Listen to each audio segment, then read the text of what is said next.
of the standards, which drawing from what is developed in the Basel Committee, are sort of adapted to Islamic banking by the Islamic Financial Services Board.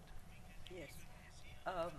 Well, I think in terms of the capital standards, these are very much similar in terms of both in the conventional and Islamic finance, but the liquidity standards, we face the challenge of lack of a well-developed Sharia compliance financial markets. That is the key, really, the lack of Sharia compliant instruments, both domestic instruments and foreign currency instruments. But of course, this is being addressed to enhance supply, especially in local currency issuance. Many of us have a sukuk market that is developing both in the many of the countries that are present here today, and also in the money market instruments. But central banks, several central banks have also allowed placement of deposits at the central bank, and this is a means of to facilitate liquidity management in the Islamic financial system, also to broaden the range of assets and instruments. And then, of course, more recently, we have the International Islamic Liquidity Management Corporation, that where 9 central banks have come together with the Islamic Development Bank, and to issue short-term instruments that are Sharia compliant in foreign currency, international, so far US dollars. And then other developments, such as other jurisdictions that has been mentioned, the UK, Luxembourg, Hong Kong, and South Africa have issued sukuk, and this contributes to the development of the financial markets. This is a key aspect in terms of compliance to, or the adoption of the liquidity standards. And then I would like to mention OIC report on liquidity management that has come out recently, and they've got 18 recommendations, and this is to strengthen the supply and demand for these instruments, to improve the financial infrastructure for liquidity management, capacity building, development of the financial safety net, which is very important because we need lender of the last resort and deposit insurance and so on, that needs to be developed. But another recommendation is for greater regional collaboration and cooperation, and this is also happening. So these are some of the things that have made progress in this area, but this remains one of the important challenges of the adoption of these liquidity standards for Islamic finance.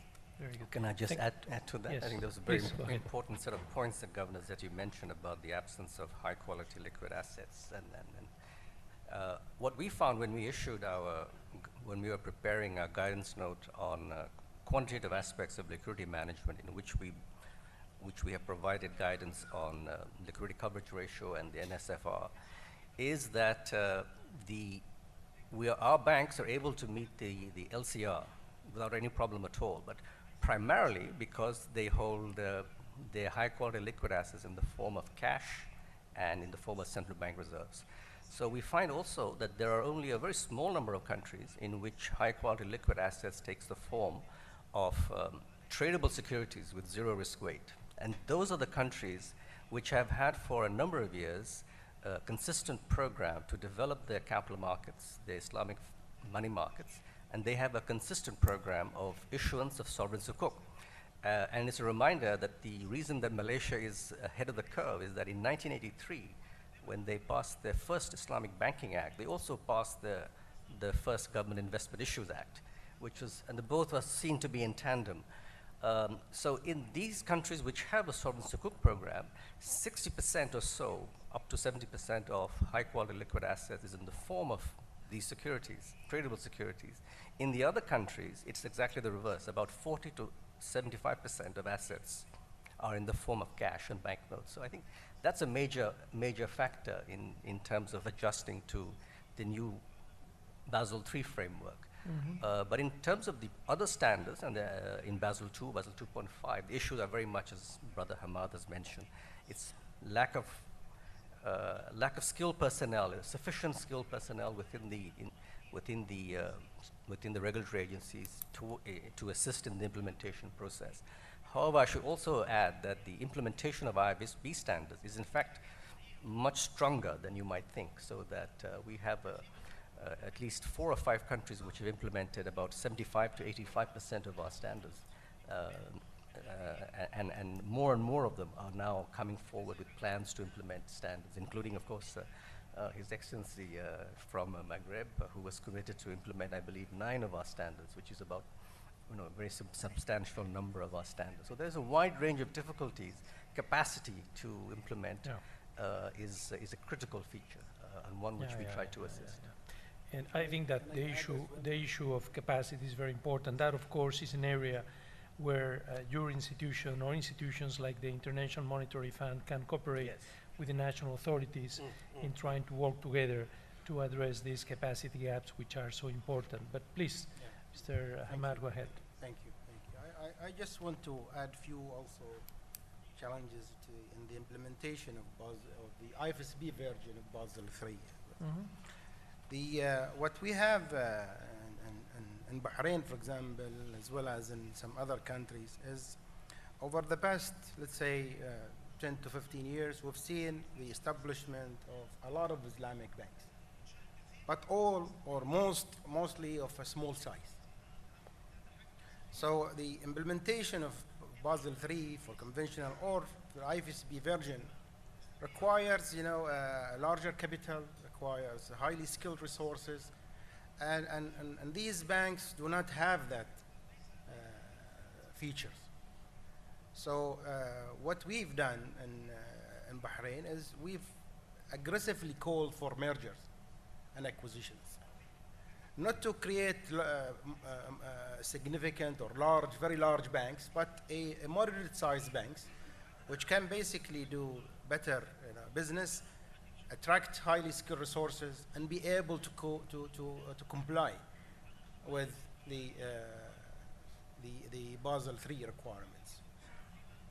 Another area which we also felt as a challenge to the implementation of Basel III is given that the Islamic banks have a short history so far, or they are not as old as the conventional finance players, several or various of those institutions are not rated. And that is a challenge, because if you are not rated, you will not be able to raise capital in the market. It's especially if you are talking about additional tier 1 or tier 2 requirement, or to basically go for a public offering if you're not listed already. Of course, the issue of availability of skilled resources is, as mentioned by both Her Excellency Governor Zetti and Brother Jassim. But from my side, I feel that there is shortage at both levels, the banks level and the regulatory authority level. And without that, the implementation will be at risk.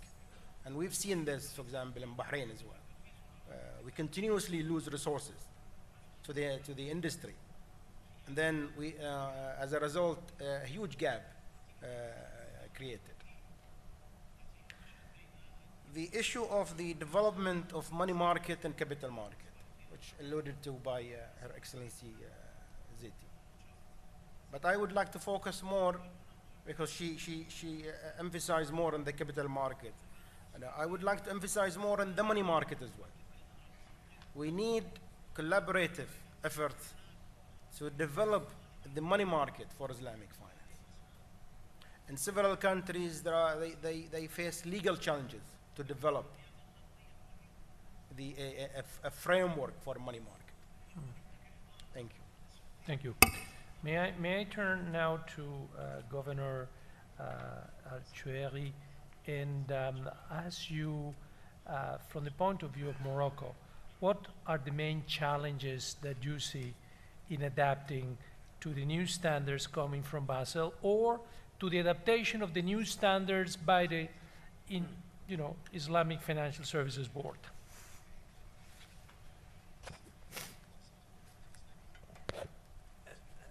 أولا أريد أن أذكر على أنه بالنسبة لبازيل 3 بالنسبة بالأخص لرأس المال التنظيمي أو بالنسبة لتغذية السهولة على المدى القصير، على أنه أعطى فترة زمنية بالنسبة للبنوك التقليدية نفسها إلى 2019، وتنظن على أنه تنتمن على العمل اللي قام به المجلس الخدمات المالية الإسلامية، لأن قام بإعطاء بعض المعايير فيما يخص لا سيما المعيار 15 فيما يخص الكفاية ديال رأس المال، وكذلك بالإرشادات المتعلقة بمعايير إدارة مخاطر السيولة. تبقى هذه إرشادية، نفس المشكل على أنها إرشادية غير ملزمة. المشكل اللي مطروح بالنسبة لنا لما درسنا هذا المشكل بالنسبة للبنوك الإسلامية اللي احنا بصدد إحداثها، كيف قالت الدكتورة زيتي، هي الندرة أو الغياب ديال الأدوات المالية أو الصكوك التي تستوفي الشروط من الناحية الشرعية وبطبيعة الحال من الناحية ديال السيولة. فبالنسبة لنا هو إحداث سوق ديال رأس المال ديال اللي تستوفي هذه الشروط هذه، هذا تيطلب وقت زمني طويل. وشنو هي الفترات الانتقاليه؟ اش غادي نعملوا في الفترات الانتقاليه؟ دابا حنا اللي غادي نبداو في هذا المشوار، شنو هما الفترات الانتقاليه؟ لذا تنظن على انه خص تضافر الجهود.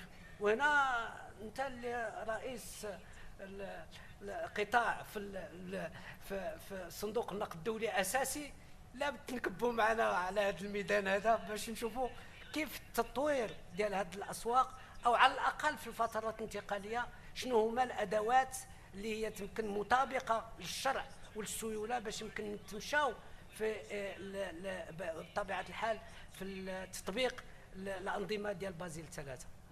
لا سيما على انه الا كانوا هذه البنوك الاسلاميه غادي تاخذ في السنوات المقبله قسط وافر من العمل او النشاط البنكي والمالي، لزوما غادي تخضع، غادي نخضعوها.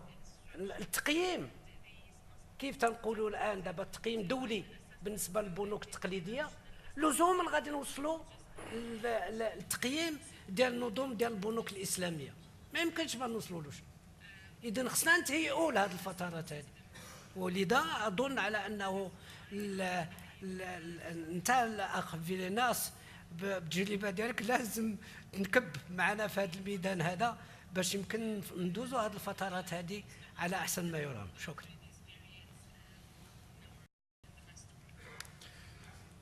Well, thank you very much for the invitation, and the invitation is gladly accepted. So the fund will be there to help countries, not only from the point of view of helping you adapt the Basel standards or their Islamic equivalent and adopt them and adapt to them in terms of running them, but also in terms of the financial market infrastructures that Governor Seti mentioned and that you have echoed, to develop these domestic capital markets and money markets, which are so critical for the implementation of monetary policy, but also for fostering the means of finance that a growing economy like yours will need. And we have seen some examples of successful examples of countries in your domain which have developed good financial markets. Let me come back now to an issue that Governor Seti mentioned before. You talked about the safety net. And I think that this is very important, and different people have different ideas of what the safety net may be, but at the minimum, we're talking about things like deposit guarantee schemes, and we're talking about emergency liquidity assistance. And Islamic banking, by its proper nature of, the nature of deposits, of the profit and loss sharing accounts, presents particular challenges when talking about deposit insurance. And in this panel, there are countries which have deposit insurance, and there are countries which are in a different situation. And there is also quite a bit of diversity among the countries with Islamic banking. But it's fair to say that the scarcity of deposit guarantee funds prevails. There are very few countries, other than Bahrain and Malaysia, which have deposit insurance. So going first to deposit insurance, what is it that you have had to overcome in order to have a successful deposit insurance in the case of Malaysia, Governor Zeti? And then we'll go to some of you afterwards for your different experiences. Well, we established deposit insurance about 12 years ago in Malaysia, and for conventional finance. But over the years, and I did want to say that in Malaysia, Islamic finance is not just for Muslims, because in the year 2000, it comprised maybe only 7% of our banking system. But 15 years later, it comprised 27% of our banking system. And in the sukuk market, more than 50% is participation by non-Muslims. So that is how Islamic finance has grown. And it becomes imperative that this part of our financial system has access to deposit insurance. And therefore, and our deposit insurance plays a very important role in the financial system as a discipline for financial stability, because it has a differential premium according to the assessment of risk management in the financial institutions. And therefore, it was developed in that manner when the assessment of risk management within the financial institution, in this case Islamic financial institution, and how they participate. And we provide insurance, deposit insurance for the deposits and not for the investment accounts. In other words, these are deposits where you're guaranteed to return of your the value of your deposits. However, in investment accounts, these are risks will be taken by the so-called depositor. And therefore, this is the approach that we have taken, and we've had this in place for several years now, and it's worked very well. Okay. Thank you very much. Mr. Hamad. Yes, thank you. I mean, I have a story to tell about deposit protection for Islamic finance. And, but first, let me just mention that, deposit protection experience in Bahrain, goes, as far as, or as back as 1990s. It's about now 23 years, experience in the deposit since we've established the conventional deposit protection scheme. The story is basically that, back to the issue of communication gap. What we've noticed is that Islamic banks promote the investment account to their customers as deposits, and we felt that this is totally wrong. You should promote it in the right way. And then we had to go and dig deep into the law And we of course, in Bahrain, we have a definition for the deposit in the law of commerce, which basically says that the deposit is guaranteed by the institution, but of course the interest on the deposit is not guaranteed. You know, it depends, you know, it's on the sort of arrangement or the relationship between the two in the negotiation, especially if the financial institution is facing difficulty. And that definition does not meet the investment account specifications, because the element of guarantee is not there. It's based on profit and loss sharing. Mm-hmm.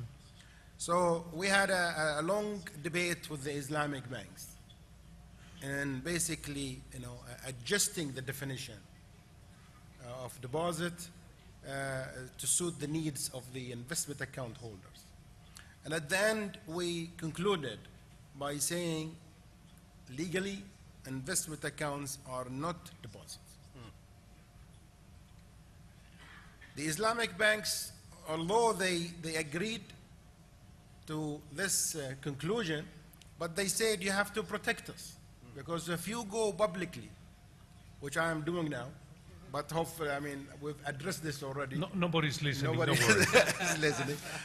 But at that time, they said that if you go publicly and issue that definition by law, you're gonna kill us, because all of the customers will say, what have you been telling us over the past years? Second, is my money protected or not? Because you are telling me it's a deposit.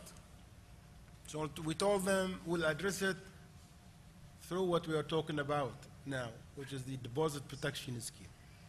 So we enter into, again, a debate with the scholars or the Sharia board of the central bank to basically convince them of a model which suits the Islamic banks or the investment account holders or the investment account specifications, that there should not be a guarantee by the Islamic banks, and the Islamic banks should not in any way get involved in the guarantee arrangement, and that the Islamic banks should not, or the fund solicited from the Islamic banks should not be commingled with the conventional fund, because they say we should not guarantee conventional deposits, and that they say that the Sharia board of every Islamic bank should endorse this arrangement at the time when you trigger the use of the fund.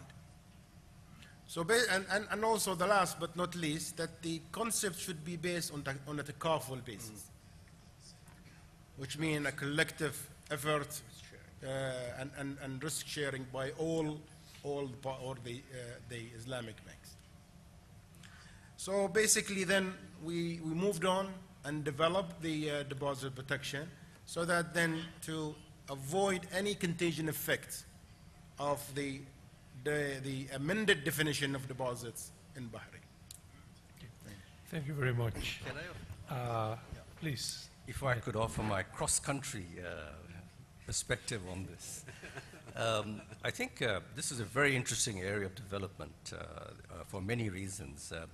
We have at this moment, most of our member countries provide deposit insurance, regardless of whether you're a Islamic or non-Islamic sector. But only 5 have a separate Sharia-compliant deposit insurance scheme, and they are Malaysia, Jordan, Sudan, Nigeria, and of course Bahrain. And there are some very distinctive issues that emerge, which are common to each of them, you know, insurability, guarantee, and so on. And they're addressing it in a way that is quite interesting. You can see that there are differences, but there are also common sets of approaches. And I think the takaful model is emerging as the one that is most prevalent, although there are other approaches. However, I would like to make 2 other observations. One is that in many of these cases, what still remains to be done is to move from an insurance mechanism towards a mechanism that is closely related to the financial stability objectives of the macroprudential supervisor. So in some cases, perhaps even in many cases, you do not really have a link between the deposit insurance scheme, the Sharia-compliant deposit insurance scheme, and resolution or recovery mechanisms. They're essentially pay boxes. Very important to have them to provide confidence. But again, clearly there's a significant work ahead in terms of the stability objectives and its connection to resolution and recovery. What is also important, and this is my final point, is to recognize is that we have surveyed about 20 countries, and we will be shortly releasing our study. So in addition to these 5 countries, there are 15 which do not have independent Sharia-compliant deposit insurance scheme, but who are now planning to do so. Maybe in 5 years' time. Now, I think what's also interesting is that in each of these countries, 15 countries, you have significant progress that has taken place in their on the conventional side, on their monetary policy operation, monetary policy capabilities, on safety net design. It is the lag, but there's a considerable lag in the Sharia compliance side.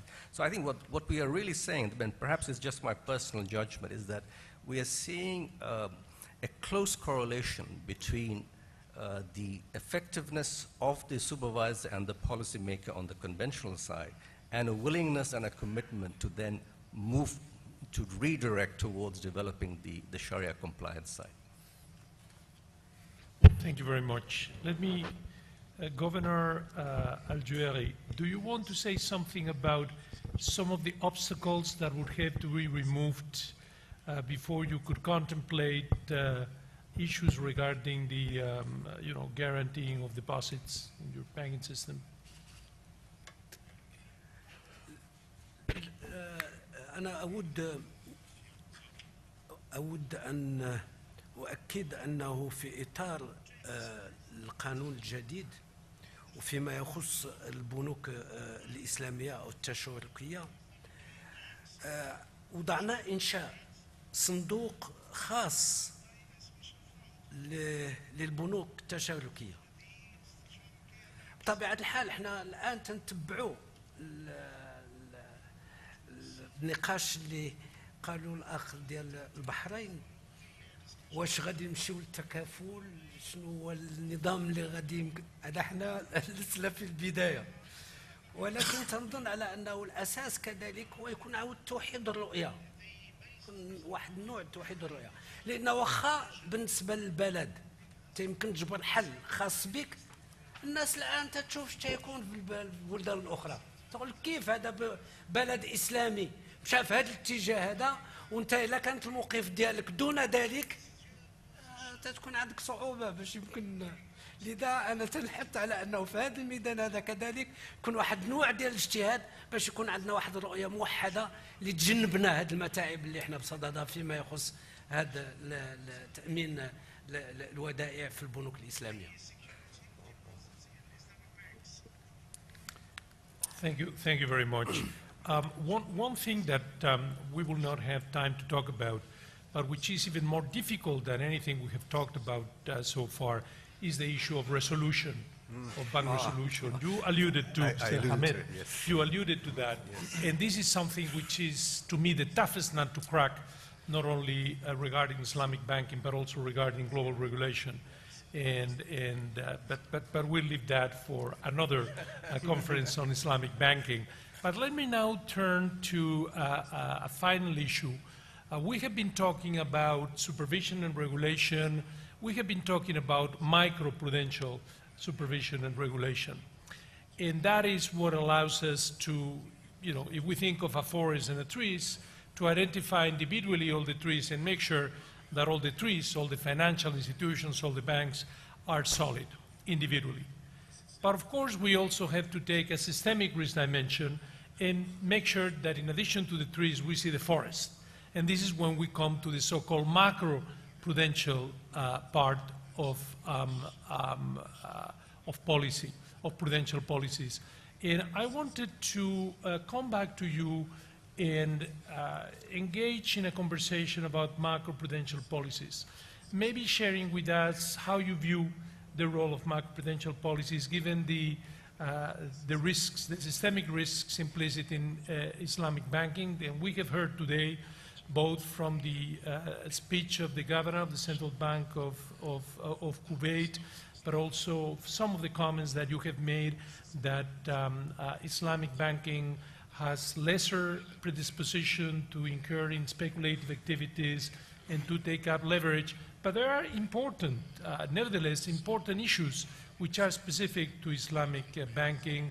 For example, the complexity of the operations, the fact that you're so close to real activity that if something goes wrong in Islamic banking, is going to have an impact on the economy, the fact that many times there are important financial conglomerates, which include Islamic banking, but also other financial, non-bank financial institutions and even non-banks. So all of these conveys a dimension for systemic risk that needs to be handled through macroprudential policies. So I wanted to come back to you and start again with Governor Zeti and ask you, from your point of view, what is the role that macroprudential policies can play in further enhancing financial stability when Islamic banking is important, like in your country?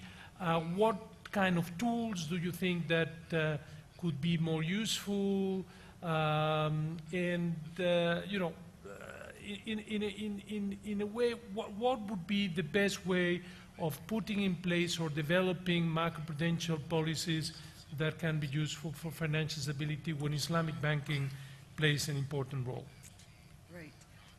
Actually, the framework that we have adopted in Malaysia, we apply the same macroprudential surveillance and policy framework to both Islamic finance and conventional financial systems. And they comprise of 5 elements.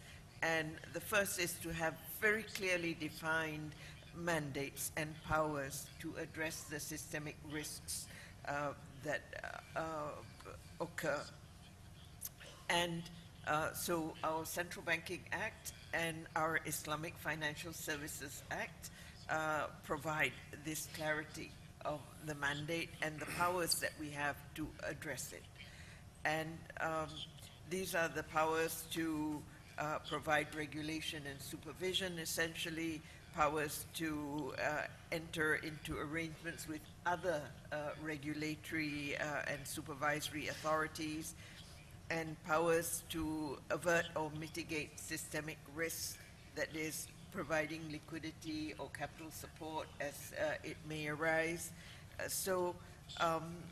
Then we have an integrated macro and microprudential surveillance and risk assessment. So these are some of the things that we